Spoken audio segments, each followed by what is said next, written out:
नमस्कार दोस्तों, एक बार फिर से स्वागत है आपका हमारे इस चैनल में, जहां आज हम एक्सप्लेन करने वाले हैं दहाड़ वेब सीरीज के सेकंड एपिसोड को। पहले एपिसोड को मैंने ऑलरेडी अपने चैनल पर अपलोड कर दिया है, जिसे आप आसानी से देख सकते हैं। तो वीडियो को शुरू करते हैं, और अगर वीडियो अच्छा लगे तो वीडियो को लाइक जरूर कीजिएगा, और इसी तरह के वीडियोस पाने के लिए आप हमारे चैनल को भी सब्सक्राइब कीजिएगा, ताकि आपको इसी तरह के लेटेस्ट और फ्रेश कंटेंट मिलते रहे। तो सेकंड एपिसोड की शुरुआत होती है और हम देखते हैं जावेद को, जिसे महिपाल के लोगों ने पटरी पर बांध दिया था। यहाँ से अंजलि भाटी भी निकल कर जाती है, लेकिन उसका जावेद पर ध्यान नहीं गया था। थोड़ी देर के बाद उसकी नजर पड़ती है युवा मोर्चा के एक झंडे पर, और वो यहाँ पर जावेद को भी देख लेती है। फिर तो वो बिना देर किए तुरंत ही जावेद के पास पहुंचती है और जावेद को सही सलामत उस ट्रेन से बचा लेती है। तुरंत ही जावेद को पुलिस स्टेशन लाया जाता है, जहां पर देवीलाल और परगी भी उससे पूछताछ कर रहे थे। वो लोग उससे पूछते हैं कि तुमने कृष्णा को रात को कई बार कॉल किया है और देर रात तक तुम्हारी बात भी हुई है, जिस पर कि जावेद उनसे कहता है कि ये नंबर मेरा नहीं है। इस नंबर को उसकी आईडी से तो लिया गया है, लेकिन ये नंबर उसकी बहन चलाती है।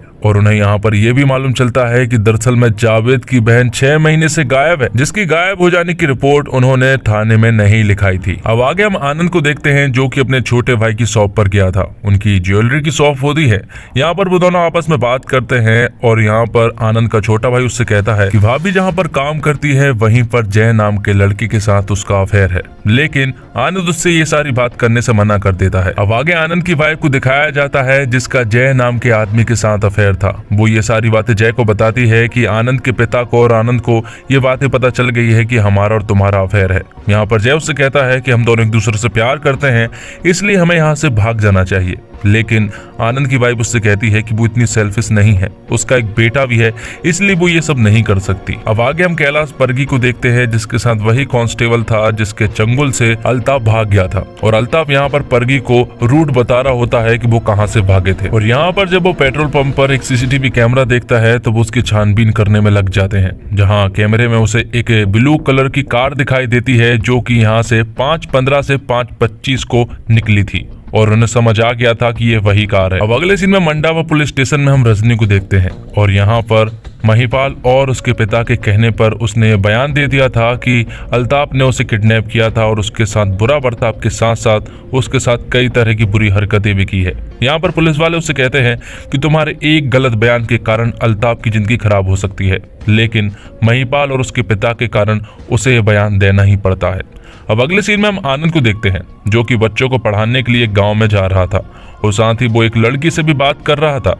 और यहाँ पर हमें मालूम चलता है कि आनंद दरअसल में ऐसे लड़कियों को फंसाने में एक्सपर्ट है। तो आनंद यहाँ से सीधा गांव जाता है, जहाँ पर कि कई सारे बच्चे थे, वो उन सभी को पढ़ाता है। और यहाँ पर हमें ये भी मालूम चलता है कि आनंद अपने शॉप की कुछ ज्वेलरी चुरा कर यहाँ के लोगों को भारी रकम में बेचता है। अब IT सेल से कासिम नाम का लड़का, जो कि भाटी को कॉल करता और उसे बताता है कि कृष्णा के पास एक नंबर से बार बार कॉल आया है, लेकिन उस नंबर को ट्रेस करना थोड़ा मुश्किल है, क्योंकि अब वो बंद हो गया है, लेकिन वो राजस्थान के कई जगहों पर घूम कर आ चुका है। ये सुनने के बाद अंजलि तुरंत ही इन्वेस्टिगेशन करने के लिए निकल जाती है। वो कई होटलों में कृष्णा की फोटो दिखाकर उसके बारे में पूछती है, लेकिन उन लोगों को कृष्णा के बारे में कोई भी खबर नहीं थी। उन लोगों ने कृष्णा को कभी भी नहीं देखा था। तो इस तरह से एक और केस बढ़ गया था, और वो केस था फातिमा लोहार का, जो कि जावेद लोहार की बहन है, और वो 6 महीने से गायब है। जिसके बाद हम आनंद को देखते हैं, जो कि अपनी गर्लफ्रेंड से मिलने के लिए आया था, और वो अपनी गर्लफ्रेंड को यहाँ पर अपना नाम कुछ और बताता है।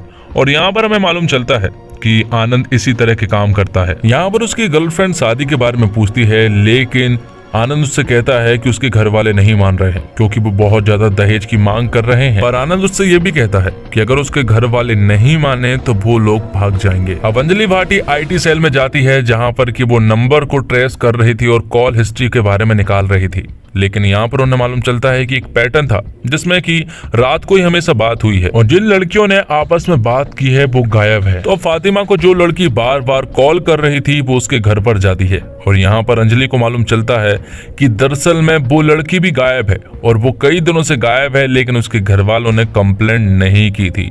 अब ये सारी बातें आपस में ये सभी लोग बात कर रहे होते हैं कि आखिर ये सब कुछ कैसे हो सकता है। कॉल हिस्ट्री में मालूम तो चलता है कि आखिर उस लड़की की किस लड़की से बात हुई है, है, लेकिन जब वो उस लड़की के बारे में पता करने जाते हैं तो उन्हें मालूम चलता है कि वो लड़की मिसिंग है। तो ये लोग क्रॉस इन्वेस्टिगेशन करना शुरू करते हैं और उनकी फ्रेंड के पास जाकर चेक करना शुरू करते हैं और आगे जाकर इन्हें मालूम चलता है कि ऐसी ढेर सारी लड़कियां हैं जो कि मिसिंग हो गई है और धीरे धीरे करके इन्हें मालूम चलता है कि अब तक ऐसी 16 लड़कियां मिसिंग हो चुकी हैं। अब अगली सुबह अंजलि की माँ अंजलि से कहती है कि उसे देखने वाले लड़के आ रहे हैं, इसलिए किसी भी तरह से उसे 1 घंटा तो ड्यूटी के वक्त निकालना होगा।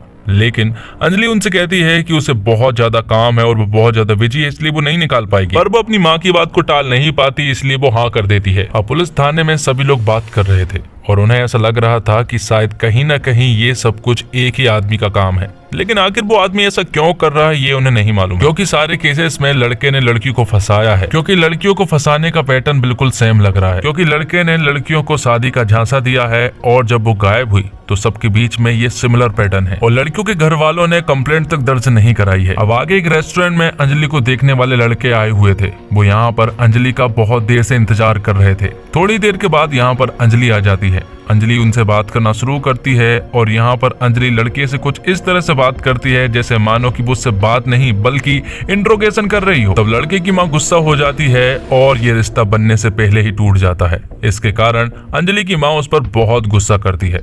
अब आगे महाराष्ट्र का सीन दिखाया जाता है जहां पर कि हम आनंद को एक लड़की से बात करते हुए देखते हैं और यहाँ पर आनंद ने उसे अपना नाम रिचर्ड बताया था और इस लड़की को भी उसने अपने प्यार में फंसा लिया था। अब अंजलि भाटी और देवीलाल सिंह एसपी सर के पास जाते हैं। उन्हें आईटी से सारी इन्फॉर्मेशन मिल चुकी थी और उन्हें ये भी मालूम चल गया था कि ये पैटर्न एकदम सेम लग रहा है। तो ये केस अब बहुत ज्यादा इंपॉर्टेंट हो चुका है, इसलिए अब उनका पूरा का पूरा फोकस इसी पर रहना चाहिए। इसलिए hospital, bus stand, railway station, सभी जगह उन सभी लड़कियों की फोटो को लगा दी जाती है।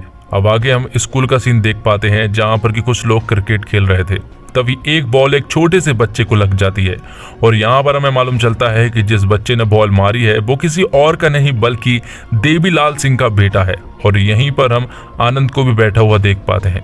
यहाँ पर आनंद इस मामले को आराम से सुलझा देता है और बाहर आने पर आनंद की मुलाकात देवीलाल से होती है। देवीलाल उनसे शुक्रिया अदा करता है क्योंकि उन्होंने ये मामला आसानी से सुलझा दिया था। अब आगे हम कैलाश परगी को देखते हैं जो कि कहीं पर जा रहा होता है और तभी रास्ते में उसकी नजर पड़ती है ब्लू कार पर और उसे ऐसा लगता है कि शायद ये वही ब्लू कार है जिसे कि उसने सीसीटीवी फुटेज में देखा था। जिसके बाद 2 महीने पहले का सीन दिखाया जाता है जहाँ पर कि हम कृष्णा को देखते हैं। कृष्णा यहाँ पर अपने भाई के घर से कैसे भागी थे वो दिखाया जाता है। वो अपने घर पर एक लेटर छोड़ती है और फिर बाद में वो आनंद के साथ भाग गई थी। अब प्रेजेंट का सीन दिखाया जाता है जहां पर कि आनंद लता नाम की लड़की से बात कर रहा था जो कि उसकी गर्लफ्रेंड है और वो उससे कहता है कि हमारे घर वाले नहीं मानने वाले, इसलिए अब हमें भागना ही होगा। तो इस तरह से हमें मालूम चलता है कि इन सभी लड़कियों को गायब करने वाला बंदा दरअसल में आनंद ही है, लेकिन उन लड़कियों को वो क्या कर रहा है ये अभी हमें नहीं मालूम है। और इसी के साथ एपिसोड 2 यहीं पर खत्म होता है। तो उम्मीद करता हूँ दोस्तों आपको वीडियो पसंद आई होगी। वीडियो पसंद आई हो तो वीडियो को लाइक जरूर कीजिए।